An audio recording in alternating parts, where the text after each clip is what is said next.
नमस्कार। तो जैसा कि गांधीवादी आंदोलन एनसीईआरटी के जो चैप्टर है उसमें हमने पिछली बार ये देखा था कि गांधी जी की जो व्यक्तित्व था वो किस तरह से भारत में आकर के प्रभावशाली होता जा रहा था और राष्ट्रीय आंदोलन की जड़ों को मजबूत करने के लिए जिस तरह से उन्होंने ये बताया था कि जो आम जनता है जिसमें किसान और मजदूर वर्ग की भागीदारी अत्यावश्यक है, ये अगर हमारे राष्ट्रीय आंदोलन में नहीं है तो भारत जो है आगे जा नहीं सकता, राष्ट्रीय आंदोलन में आज़ादी हासिल कर नहीं सकता। तो ये सारी बातें हमने देखी और कुछ परिस्थितियाँ इस तरीके से बदली कि गांधी जी को एक किसान आंदोलन का नेतृत्व करने का मौका मिला और उन्होंने जो है किसानों के लिए एक आंदोलन अपना चंपारण में किया। उसके बाद फिर गुजरात में अहमदाबाद और खेड़ के आंदोलन हुए और इस तरह से एक व्यापक नेता की जो छवि थी वो गांधी जी की बनना शुरू हुई। और इसके बाद साथ ही साथ जो प्रथम विश्व युद्ध के बाद जो रियायतें होनी चाहिए थी उसके बदले में एक रॉलेट एक्ट आया जिसके खिलाफ एक आंदोलन जो है गांधी जी ने चलाया और इस तरह से धीरे धीरे जो है गांधी जी की लोकप्रियता एक जन नेता के रूप में उभरने लगी। तो ये रॉलेट एक्ट या रॉलेट के विरुद्ध जो चला हुआ आंदोलन था उसने गांधी जी को एक लोकप्रिय नेता के रूप में प्रसिद्धि दिलाई थी। इतना सब बातें हम लोग पिछले लेक्चर में पढ़ करके आए थे। अब आज हम लोग आगे बढ़ेंगे और टॉपिक है एक लोकप्रिय आंदोलन की तैयारी। तो ये लोकप्रिय आंदोलन जो था ये बेसिकली असहयोग आंदोलन था और इसी के बारे में हमको पढ़ना है। अब गांधी जी ने ये आशा की थी कि असहयोग को खिलाफत के साथ मिलाने से भारत को दो धार्मिक समुदाय हिंदू और मुसलमान मिलकर औपनिवेशिक शासन का अंत कर देंगे। तो देखिए, इससे पहले कि हम लोग इसमें बढ़ें आगे, थोड़ा सा खिलाफत आंदोलन क्या था इसको हम लोग देख लेते हैं, फिर आगे बढ़ेंगे हम। और थोड़ा सा पीछे जाके बैकग्राउंड में एक बार और देख लेते हैं खिलाफत आंदोलन की थोड़ी सी प्रस्तावना को, पीछे चल के देखते हैं हम। चलिए यहाँ से देखते हैं। रॉलेट सत्याग्रह से ही गांधी जी एक सच्चे राष्ट्रीय नेता बन गए। इसकी सफलता से उत्साहित होकर गांधी जी ने अंग्रेजी शासन के खिलाफ असहयोग अभियान की मांग कर दी। कि गांधी जी ने कहा, अब असहयोग का मतलब आप समझ लीजिए पहले थोड़ा सा। बिल्कुल, असहयोग का मतलब इंग्लिश में तो नॉन कोऑपरेशन होता है और असहयोग का सामान्य शब्दों में अर्थ जो है सहयोग ना करना, कोऑपरेट ना करना, किसी प्रकार के जो शासन है उसके साथ किसी प्रकार का कोई सहयोग ना करना। और ये बड़ा कष्टप्रद होता है शासन के लिए, ये भी जान लेना। अगर प्रशासन के साथ जनता सहयोग नहीं करेगी तो शासन चलाना बिल्कुल दुर्लभ हो जाएगा। तो ये समस्या का विषय बन जाता है किसी भी शासन के लिए। जो भारतीय उपनिवेशवाद का खात्मा करना चाहते थे उनसे आग्रह किया गया कि वे स्कूलों, कॉलेजों और न्यायालय न जाएं और कर ना चुकाएं। देखिए, अब देखो, अब लोगों को लगता है कि भाई प्री में जो कठिन वाले प्रश्न बनते हैं जिनका कोई फैक्ट नहीं होता वो क्वेश्चन कैसे बनते हैं। अब देखो, यहाँ से मैं आपको बताता हूँ कि नए तरीके का जो पैटर्न पीसीएस में आया है वो कैसे इस क्वेश्चन को बनाएगा।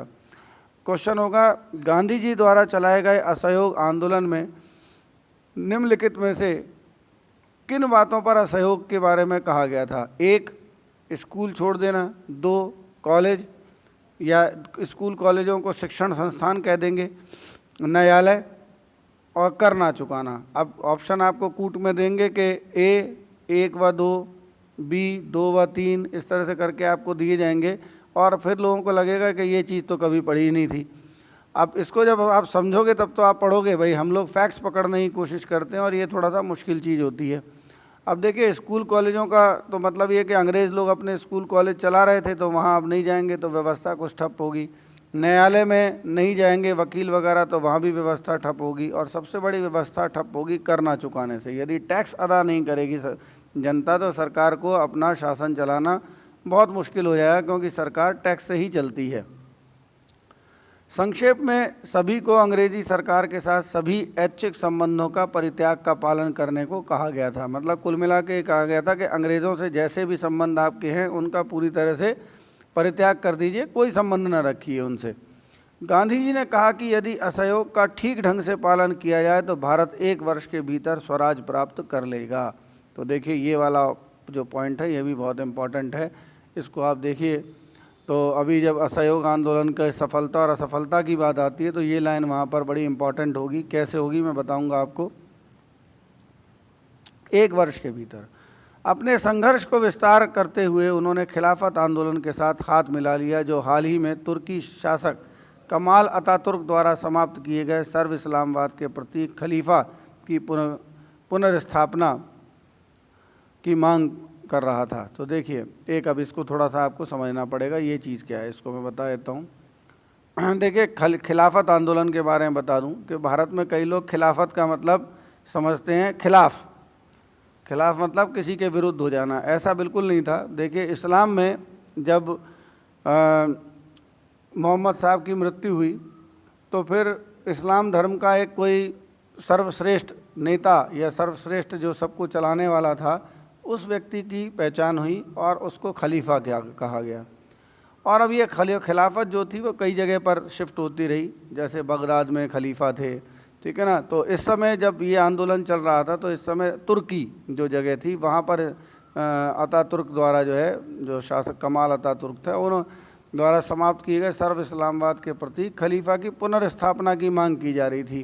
भाई दरअसल खिलाफत को ख़त्म किया जा रहा था और हर जगह जहाँ भी अंग्रेज़ जा रहे थे अपना शासन चला रहे थे। जैसे भारत में रियासतों को ख़त्म करके उन्होंने जो है राजाओं की पदवियाँ वगैरह छीन ली थी उस समय तक, 1857 तक जितना कर पाए थे।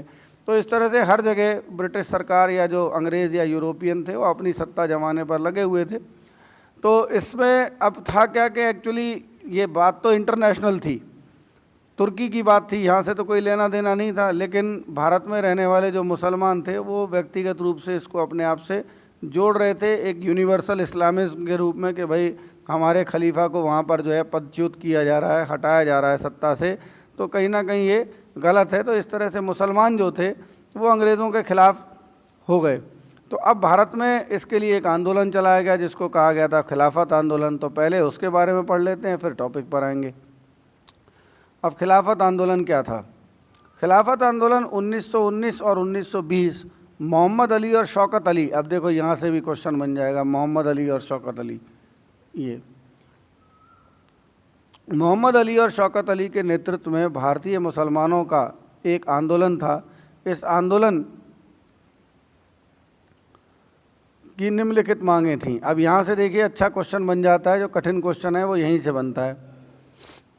पहले की ऑटोमन साम्राज्य के सभी इस्लामी पवित्र स्थानों पर तुर्की सुल्तान अथवा खलीफा का नियंत्रण बना रहे, मतलब जितने भी मुसलमानों के जो पवित्र स्थल थे उन पर जो ऑटोमन तुर्की जो खलीफा था उसका नियंत्रण बना रहे, ठीक है, ये सबसे बड़ी चीज़ थी। इसको पॉइंट्स को आप नोट कर लीजिएगा, ये पूछा जा सकता है। जज़ीरात उल अरब, अब ये जज़ीरात उल अरब में कौन कौन से देश थे? अरब, सीरिया, इराक और फ़िलिस्तीन, ये जो 4 देश थे जज़ीरात उल अरब इस्लामी संप्रभुता के अधीन रहे। मतलब जो ये जो देश थे 4, ये देश जो थे वो खलीफा के अधीन रहेंगे, किसी अंग्रेज़ या इन सब के अधीन नहीं रहेंगे, तथा खलीफा के पास इतने क्षेत्र हों कि वह इस्लामी विश्वास को सुरक्षित रखने के लिए योग्य बन सके। तो ये बातें उनकी जो है कुछ उन्होंने अपने वो रखे थे अंग्रेज़ों के सामने शर्तें। कांग्रेस ने इस आंदोलन का समर्थन किया और गांधी जी ने इसे एक असहयोग आंदोलन के साथ मिलाने की कोशिश की। तो देखिए यहाँ एक्चुअली क्या था कि चूँकि मुस्लिम लीग का गठन बहुत पहले हो चुका था और 1909 के बाद जो अंग्रेज़ और जो भारतीय थे मुसलमान और हिंदू थे उनकी कुछ चूँकि उनमें विवाद बढ़ता जा रहा था, तो गांधी जी को एक ऐसा मौका लगा जिससे वो हिंदू और मुसलमानों के बीच की खाई को पाट सकते थे और मुसलमानों को राष्ट्रीय आंदोलन की धारा में लेकर के आ सकते थे अंग्रेज़ों के खिलाफ। ऐसा प्रयास गांधी जी ने इस आंदोलन के माध्यम से किया। तो देखिए फिर से आते हैं उसी जगह। गांधी जी ने आशा की थी कि असहयोग और खिलाफत के साथ मिलाने से 2 प्रमुख धार्मिक समुदाय हिंदू और मुसलमान मिलकर औपनिवेशिक शासन का अंत कर देंगे। तो गांधी जी ने जो आइडिया सोचे थे उनमें कोई कमी नहीं थी, वो बिल्कुल सही थे अपनी जगह पर कि ऐसा पॉसिबल हो सकता था। अब देखते हैं लेकिन होता क्या है, यहीं से क्वेश्चन आते हैं। इन आंदोलनों ने निश्चय ही एक लोकप्रिय कार्रवाई के भाव को उन्मुक्त कर दिया था और ये चीज़ें औपनिवेशिक भारत में बिल्कुल ही अभूतपूर्व थी। देखिए इनमें अभी तक ऐसा कभी नहीं हुआ था कि एक इतना अखिल भारतीय आंदोलन, वो भी हिंदू और मुसलमानों ने मिलकर के साथ में चलाया हो, इस स्तर पर जो है असहयोग किया गया हो अंग्रेज़ सरकार का, ऐसा कभी नहीं हुआ था। इसलिए लिखा हुआ है शब्द अभूतपूर्व। ये शब्द पकड़ा करो आप, इन शब्दों का ही तो खेल होता है एग्ज़ाम में। विद्यार्थियों ने सरकार द्वारा चलाए जा रहे स्कूल और कॉलेजों में जाना छोड़ दिया। वकीलों ने अदालत में जाने से मना कर दिया। कई कस्बों और नगरों में श्रमिक वर्ग हड़ताल पर चला गया। सरकारी आंकड़ों के मुताबिक 1921 में 396 हड़तालें हुई, जिनमें 6 लाख श्रमिक। अब देखिए, गांधी जी ने श्रमिकों को जोड़ा। मैंने आपको बताया था ना कि एक आम आदमी जो था वो इससे जुड़ना शुरू हुआ आंदोलन से। 6 लाख श्रमिक थे और इससे 70 लाख कार्य दिवसों का नुकसान हुआ। देखिए, 70 लाख कार्य दिवसों का नुकसान होना एक बहुत बड़ा नुकसान होता है। इसको आप ऐसे समझ सकते हो जैसे आज लॉकडाउन चल रहा है, लोग बाग काम नहीं कर पा रहे हैं, तो अर्थव्यवस्था को कितना नुकसान हो रहा है। फैक्ट्रीज बंद पड़ी हुई हैं, किसी को तनख्वाह नहीं मिल रही, तो एक बहुत बड़ी अर्थव्यवस्था चौपट हो रही है। तो अगर मजदूर जब नहीं जाता काम पर, तो ये कहीं ना कहीं मालिक को नुकसान होना शुरू होता है। हड़ताल का ये सीधा सीधा। देहात में भी असंतोष से आंदोलित हो रहा था। उत्तरी आंध्र की पहाड़ियों में जनजातियों ने वन्य कानूनों की अवहेलना कर दी। देखिए, ये इसमें ये एंगल देखिए, ये ट्राइब्स का एंगल है कि ट्राइब्स तक गांधी जी से प्रभावित हो गए थे। अवध के किसानों ने कर नहीं चुकाए। देखिए, किसान भी उसमें जुड़ गए थे। तो इस तरह से ये एक अखिल भारतीय आंदोलन था। ये क्वेश्चन पूछ लिया जाता है कि गांधी जी का ये आंदोलन अखिल भारतीय आंदोलन था। किस तरह से? अब देखिए, अखिल भारतीय कब होता है? एक तो वो पूरे भारत में जुड़े, दूसरा समाज का प्रत्येक वर्ग। देखिए, समझते जाओ इस बात को, समाज का प्रत्येक वर्ग। फिर मैं और लेक्चर से भी समझाऊंगा इनको बाद में मॉडर्न हिस्ट्री के, लेकिन पहले आप ये बुक्स कवर कर लो, मैंने कल भी बताया था। तो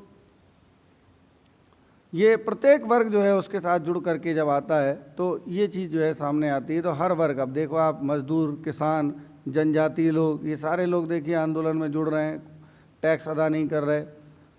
कुमायूं के किसानों ने औपनिवेशिक अधिकारियों का सामान ढोने से मना कर दिया। देखिए,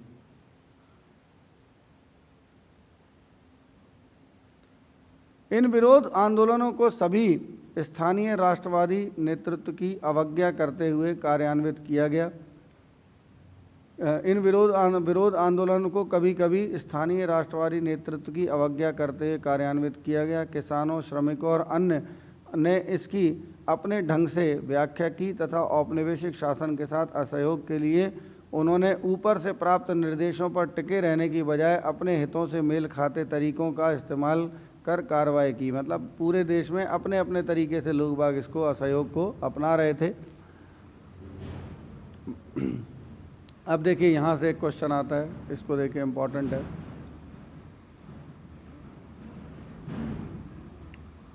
महात्मा गांधी के अमेरिकी जीवनी लेखक लुई फिशर। अब देखिए, ये तो मैंने पढ़ी है लुई फिशर की जीवनी।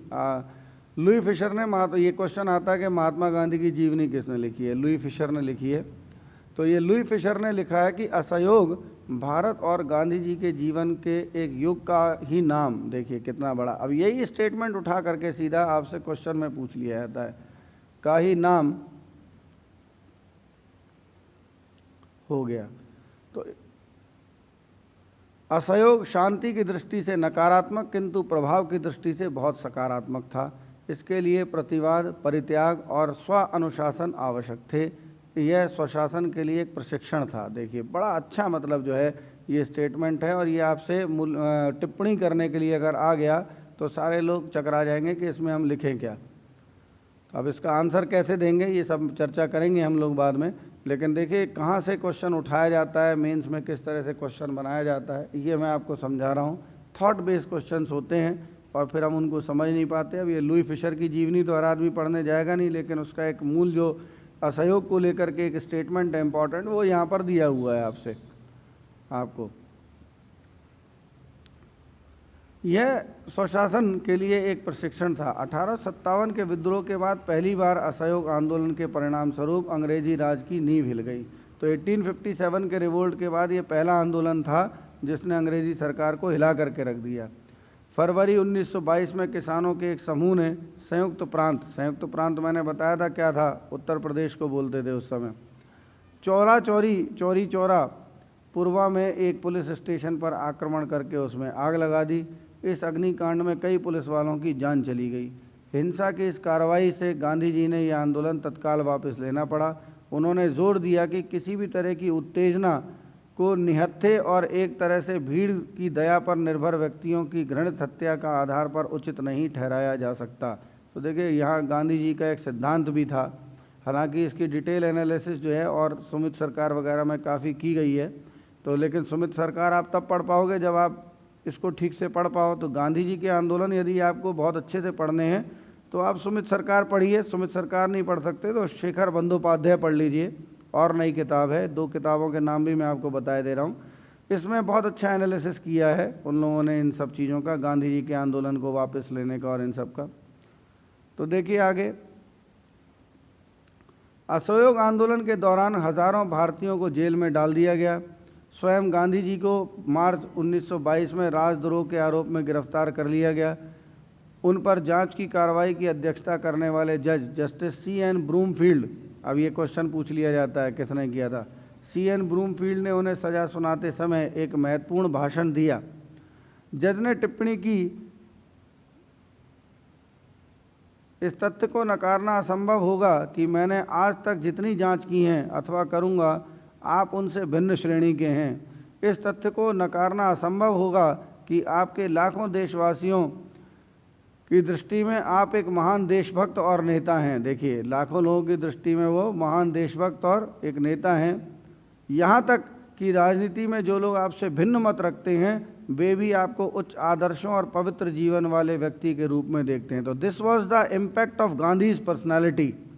बुराई करने वाले लोग भी बुराई कर नहीं सकते थे, ये गांधी जी की खूबी थी। उनको चाहे अनचाहे में उनसे असहमत हो सकते थे सैद्धांतिक रूप से, लेकिन उनकी जो पवित्रता, उनके जो पर्सनालिटी थी एक, उसके आगे सब लोग झुकते थे। चूँकि गांधी जी को न्यायालय की अवहेलना, गांधी जी ने कानून की अवहेलना की थी, अतः उस न्यायपीठ के लिए गांधी जी को 6 वर्ष के लिए सज़ा सुनाया जाना आवश्यक था। लेकिन जज ब्रूमफील्ड ने कहा कि यदि भारत में घट रही घटनाओं की वजह से सरकार के लिए सज़ा के इन वर्षों में कमी और आपको मुक्त करना संभव हुआ तो इससे मुझे ज़्यादा कोई प्रसन्न नहीं होगा। मतलब जज भी जो है कानून के दायरे में रह करके तो गांधी जी को सज़ा दे रहा था, पर उसका भी मन नहीं था कि गांधी जी को सज़ा दी जाए। ये आदमी की एक व्यक्तित्व होता है कि वो जान रहा था कि कहीं ना कहीं गांधी जी ने जो किया है वो सही है, लेकिन कानून के चूँकि वो खिलाफ चीज़ थी इसलिए उनको सज़ा देनी पड़ी, और उसने माना भी था कि अगर कहीं सज़ा में बाद में कमी की गई तो कर दी जाएगी। अब देखिए, यहाँ से भी क्वेश्चन बनता है, जन नेता। तो गांधी जी एक जन नेता के रूप में किस तरह से आए, इसको भी हम लोग देखते हैं। 1922 तक गांधी जी ने एक भारतीय राष्ट्रवाद को एकदम परिवर्तित कर दिया था। तो देखिए, यहाँ से भी क्वेश्चन बनता है कि गांधी जी ने किस प्रकार भारतीय राष्ट्रवाद को परिवर्तित किया। तो देखिए, कुछ पॉइंट्स अब ये लोग ढूंढते हैं कि भाई इसका कोई उत्तर मिल जाए, ऐसे उत्तर नहीं मिलता। आप देखिए, पहले अब इसका उत्तर लेंगे कहाँ से कि जब से कांग्रेस की स्थापना हुई थी उस समय तक राष्ट्रवाद में क्या हुआ था, और गांधी के बाद वो कौन से परिवर्तन हुए राष्ट्रवाद में, उसके को स्वरूप किस प्रकार से बदला, ये चीज़ें आपको देखनी होती हैं और वही आपको लिखनी होती हैं। जैसे अभी हमने देखा कि पहली बात तो आंदोलन अधिक अखिल भारतीय बना, दूसरी बात उस आंदोलन में हर तबके ने भाग लिया। तो ये चीज़ें आप देख रहे थे, स्टूडेंट्स ने भाग लिया, किसानों ने भाग लिया, हर किसी व्यक्ति ने भाग लिया अपने अपने तरीके से। और इस प्रकार फरवरी 1916 में बनारस हिंदू विश्वविद्यालय में अपने भाषण में किए गए वायदे को पूरा किया। अब यह व्यवसायिकों और बुद्धिजीवियों का ही आंदोलन नहीं था। तो देखिए, अब इसमें आम आदमी जुड़ चुका था। अब ये एक बड़ा परिवर्तन है। देखिए, यही आंसर में लिखना होता है, और मैंने आपको बताया था कि उत्तर में आप कुछ भी लिखिए, वो लोग अपने जो चीज़ ढूंढना चाह रहे होते हैं आपसे वही चीज़ ढूंढते हैं। अब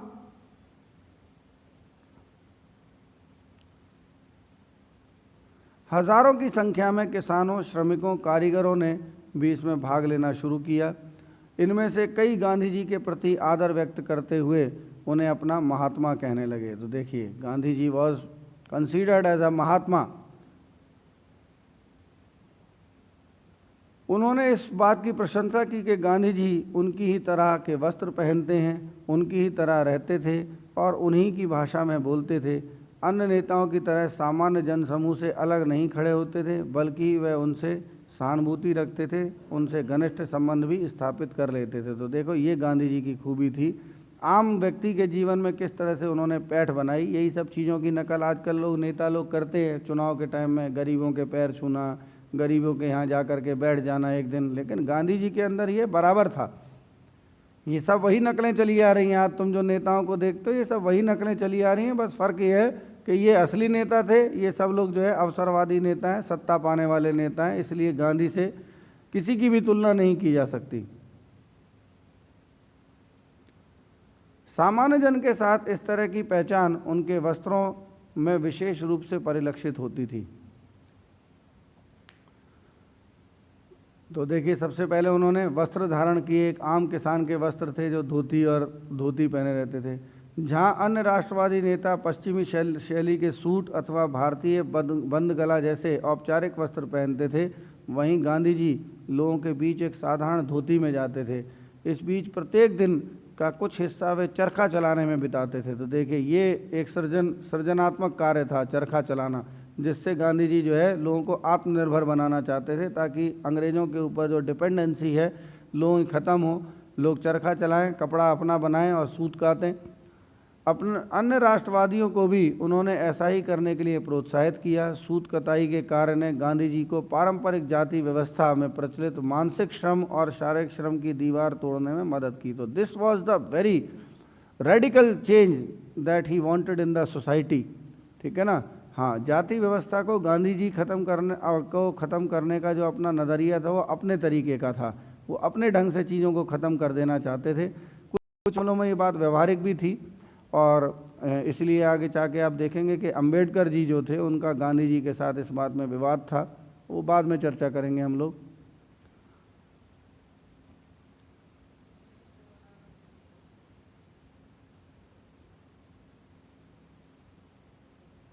देखिए, यहाँ से भी थोड़ा सा पढ़ लीजिए आप।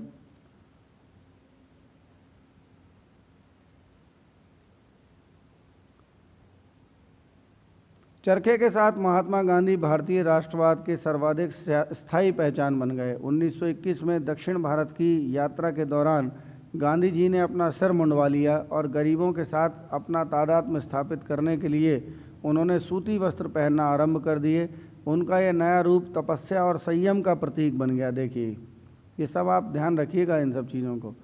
और ये ऐसी विशेषताएं थीं जिनका महात्मा गांधी जी आधुनिक विश्व की उपभोक्तावादी संस्कृति के प्रति उत्तर में गुणगान करते थे। वेरी नाइस, बहुत ही ज़बरदस्त लाइन्स हैं। ये ऐसे लाइन्स को चुना जाता है पढ़ने के लिए और लिखने के लिए, और इसलिए मैंने स्ट्रिक्टली आपसे कहा कि मैं बुक ज़रूर पढ़ाऊँगा आपको।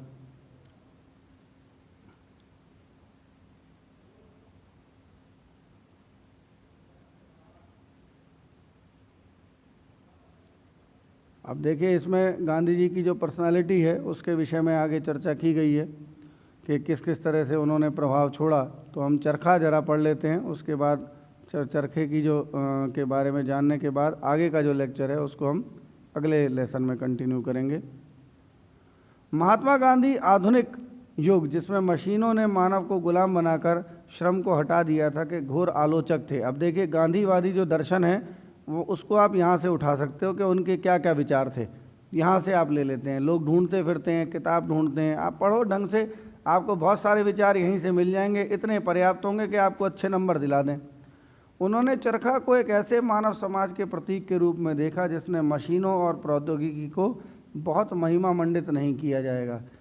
इससे भी अधिक चरखा गरीबों को पूरक आमदनी प्रदान कर सकता था जो उन्हें स्वावलंबी बना सकती थी। तो देखो, मैंने आपको बताया था कि इंडिपेंडेंट बनने के लिए गांधी जी ने चरखे की बात की थी।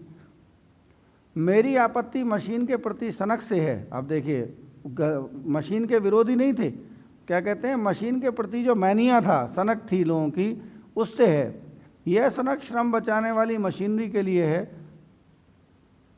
यह तब तक श्रम बचाते रहेंगे जब तक कि हज़ारों लोग बिना काम के और भूख से मरने के लिए सड़क पर ना फेंक दिए जाएं। मैं मानव समुदाय के किसी भी ऐसे हिस्से के लिए नहीं बल्कि सभी के लिए समय और श्रम बचाना चाहता हूं।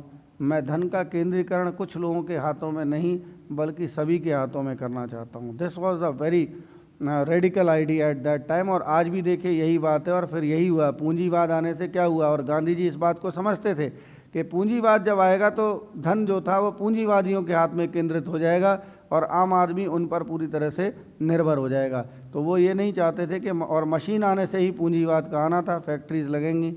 तो ये सब चीज़ें जो हैं आप इसको समझिए, इसको कैसे कनेक्ट करके देखा जा सकता है। गांधीवाद और पूंजीवाद, इन सब के बीच में आपको डिफरेंसेस जो है यहीं से मिलना शुरू होंगे। विचार पैदा करने के लिए पुस्तकें जो है बहुत अच्छी होती हैं। देखिए उससे अधिक आपके लिए कुछ भी अच्छा नहीं है जो पुस्तकें हैं। खद्दर मशीनरी को नष्ट करना नहीं चाहता, बल्कि इसके प्रयोग को नियमित करना चाहता है। तो देखिए नियमित, हाँ, अब ये ना कि विरोध नहीं, नियमित, कंट्रोल्ड, ऐसा ना हो कि सारा कुछ यही ले जाए। और इसके विकास को नियंत्रित करता है। ये मशीनरी का प्रयोग सर्वाधिक गरीब लोगों के लिए उनकी अपनी झोंपड़ियों में करता है। पहिया अपने आप ही एक मशीनरी का उत्कृष्ट नमूना है। तो देखिए खुद में ही अपने आप में उन्होंने इतने अच्छे तर्क दिए थे। यंग इंडिया में उनके दोनों जो लेख हैं उससे लिया गया है, एक 17 मार्च 1927 और 13 नवंबर 1924। तो ये आप बहुत अच्छे से पढ़िए, ध्यान से सुनिए। एक लेक्चर शाम तक गांधीवादी आंदोलन पर फिर आएगा, मैंने जैसा कि बताया था। आप अच्छे से पढ़िए, कुछ पॉइंट्स जो मैं बता रहा हूँ उनको लिख लीजिए, कहीं पर आपके काम में आएंगे। अगले लेक्चर में हमारी मुलाकात आपसे फिर होगी, तब तक के लिए अलविदा।